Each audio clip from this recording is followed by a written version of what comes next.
मित्रहो नमस्कार. लोकराजा अध्यासन कराडच्या वतीने आयोजित वाचन जागर उपक्रमात आपणा सर्वांचं मनपूर्वक स्वागत. ज्येष्ठ साहित्यिक साहित्यरत्न अण्णाभाऊ साठे लिखित फकीरा या विख्यात कादंबरीचं क्रमशः वाचक स्वर ॲडव्होकेट संभाजीराव मोहिते कराड. फकीरा भाग क्रमांक 12. आजच लागणार आहे शेवट. पंत मध्येच म्हणाले, खोतावर नजर ठेवा आणि दंगल पेटली की फकीराची पाठ राखा. मी जोगणी काढतो, जा तुम्ही. असं म्हणून पंत थांबले. पाटील काहीच बोलला नाही, परंतु दोघांच्याही मनात एकाच वेळी एकच भावना तरारली. पाटलानं एकदम पंतांना मिठी मारली आणि पंतांच्या हाताने शंकररावला विळखा घातला. पाटील उद्गारला, आता जगलो तरच भेट. सर्व वाद्यांचा एकदमच गडगडाट झाला. शिंग वाजलं आणि जोगणी निघाली. एकच नाद उठला. आकाशाला गचके बसू लागले. धनगरी ढोलानं घरावर कौलं नाचू लागली. डबाम ढब ताशा आणि मांग हलगी यांनी माणसाचे शब्द मुके केले. हत्याराच्या सावलीत जोगणी वाटचाल करू लागली. महाराच्या थळाजवळ दौलती, राही आणि राधा ही जोगणीची वाट पाहत उभी होती. ती त्यांची दरवर्षीची जागा. जोगण्या चालू लागल्या आणि फकीरानं साधूला जवळ बोलून म्हटलं, तू माझ्या मागास, माझ्यावर मागणं येणाराचा मुडदा पाड, मुराला हाकडं बोलव. असं म्हणून त्यानं वळून पाहिलं. शंकरराव जवळून घोडा आवरीत चालला होता. मी आहे असं डोळ्यानंच खून केली. मुरा आला. तो फकीराला आता दाजी म्हणत होता. त्यानं विचारलं, काय दाजी?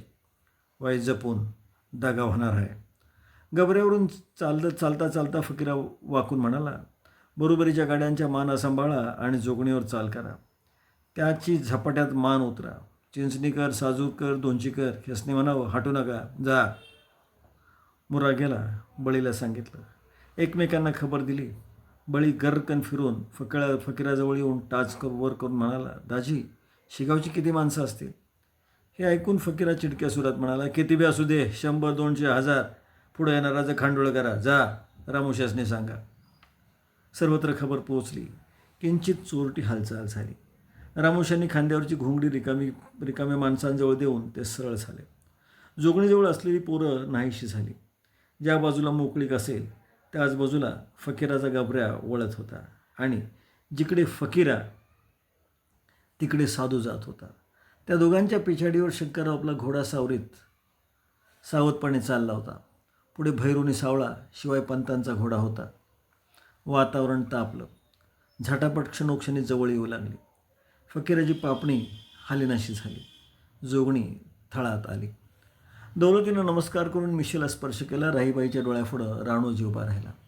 राधाबाईनं फकीरा साधूची मनातल्या मनात दृष्ट काढली. जोगणी पुढं सरकली. नवखी माणसं लगट करू लागली. हत्यारं जिबळ्यात चाटू लागली.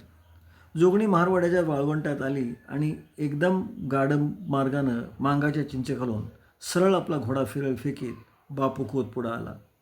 त्याचबरोबर सर्वांचं लक्ष चटकन तिकडं गेलं. नजरा चढल्या.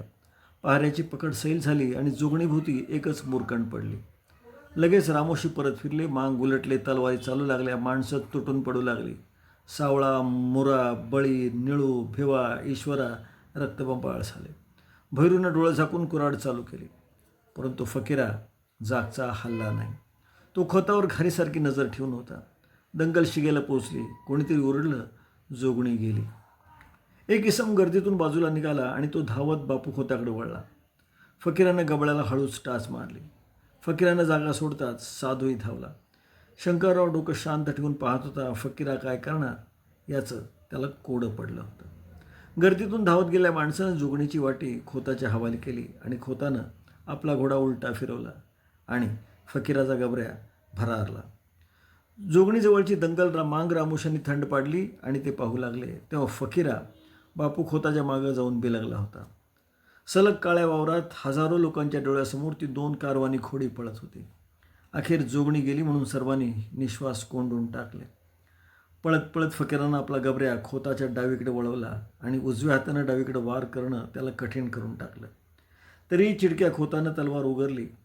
त्या तलवारीवरच लक्ष ठेवून धावणाऱ्या फकीरानं मुठीसकट ती तलवार उडवली आणि लगेच गबऱ्याला टाच मारून सरळ घोड्यावर घोडा घातला. हातासह हत्यार गमावलेला खोत क्षणात गांगरला. त्यानं पटकन घोड्यावरून अंगच टाकलं आणि गबऱ्या पुढं झुकाणला. परंतु दुसऱ्या क्षणी गर्रकन फिरून तो उलटला. तो तसाच भरवेगात खोताच्या अंगावर पुढं गेला. खोत टापाखाली तोडून पुन्हा घबऱ्याला उलट वळून फकीरा परतला. गडबडीनं उठून खोत केविलवाना चेहरा करून म्हणाला, मला मारू नका, ही जोगणी. फकीराला धीरच झाला नाही. माणसाला ठार मारणं सोपं नसतं. त्यानं वाटी घेऊन फकीराला ताकी दिली. टेक, ते तलवार तिथंच पडू दे. ती घोडाने जीव घेऊन पळ. परत इकडे बघू नगं. हा तर फकीरा नावाचं मरान गबऱ्यावर बसून फिरत असतं. बापू खोत घोड्यावर बसून शिगावकडे पळत गेला आणि गावातली दंगल शांत करून सर्वजण फकीराकडे धावत आले. पंतांनी गर्दीत शोधून विचारलं, फकीरा काय झालं? फकीराने ती मोठी सकट तुटून पडलेली तलवार दाखवली आणि जोगणी पुढे ठेवली. सर्वांनी एकच गर्जना केली आणि सारी घोंगडी गगनात उडाली. पंत गालात हसत म्हणाले, तू त्याचं डोसकं का मारलं नाहीस? ती त्याचं डोसकंच आहे. खोताच्या तलवारीकडे बोट करून फकीरा उत्तरला आणि पंतांनी त्याच्या पाठीवर थाप मारली. बापाचं नाव राखलंस, हा काटा काढून माझा जीव मोकळा केलास. शंकररावांना फकीराला मिठी मारीत म्हटलं आणि फकीरा ओरडला, जोगणी खोत्याकडे कोणी दिली? सातारच्या दुला मांगानं. कुठं आहे त्यो?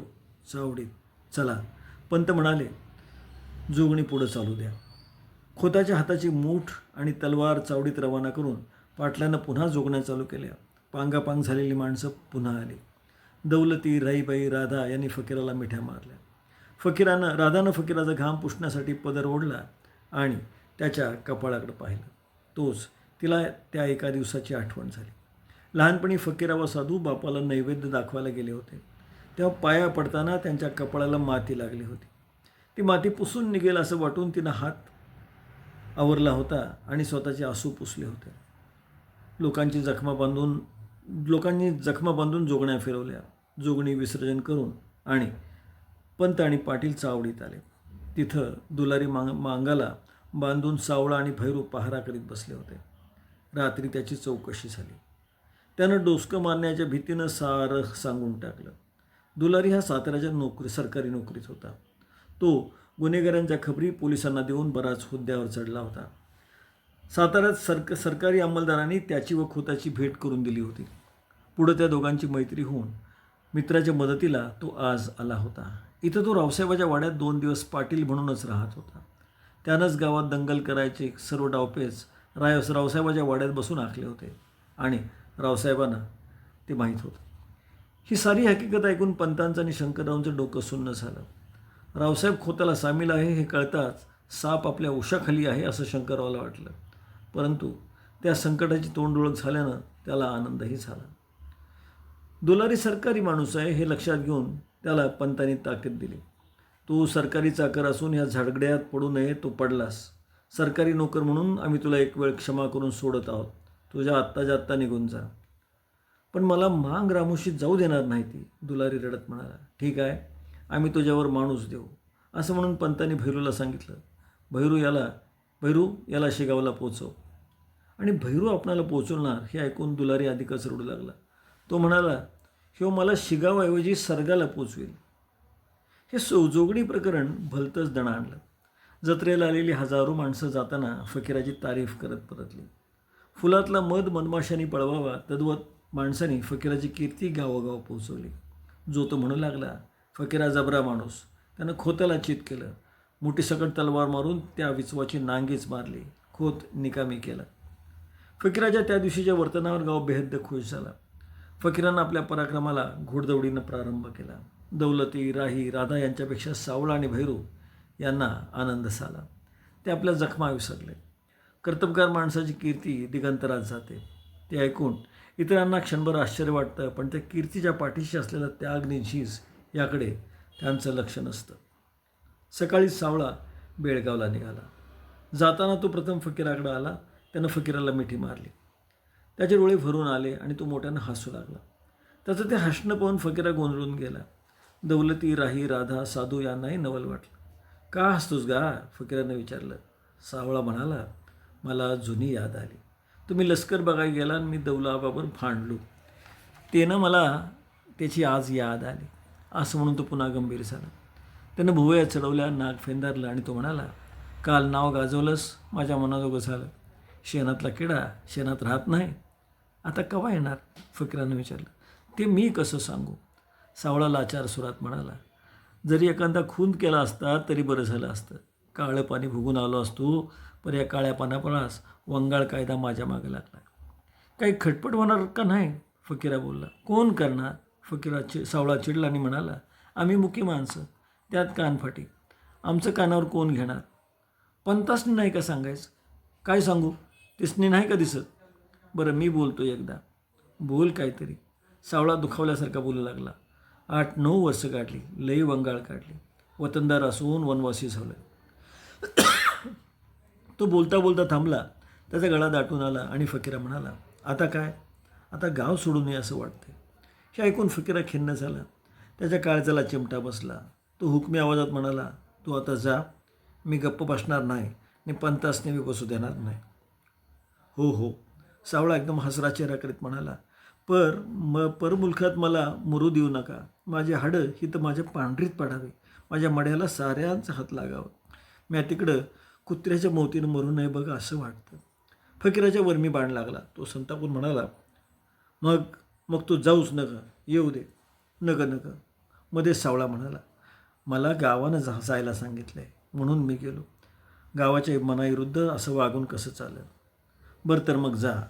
फकीराला त्याचं म्हणणं पटलं. सावळा निघून गेला आणि मी तिकडंच कुत्र्याच्या मोतीनं मरू नये असं मला वाटतं. या सावळ्याच्या बोलानं फकीराच्या हृदयात डोंब पेटला. त्याचं मन उद्विग्न झालं. सावळासाठी काय करावं याचा तो विचार करू लागला. तो चिंचेला टेकून कितीतरी उशीर उभा राहिला. चिंचेला टेकून तो कितीतरी वेळ उभा राहिला. मित्रांनो, अण्णाभाऊंच्या साहित्याचं, त्यांच्या लेखणीचं मर्मच ते किती बळकट असतं. त्यांचा प्रत्येक शब्द एखाद्या बुरुजाच्या उभ्या चिऱ्याप्रमाणे खणखणीत असतो. हे सिद्ध होतं. आज आपण थांबतो आहोत. नमस्कार. जय भारत.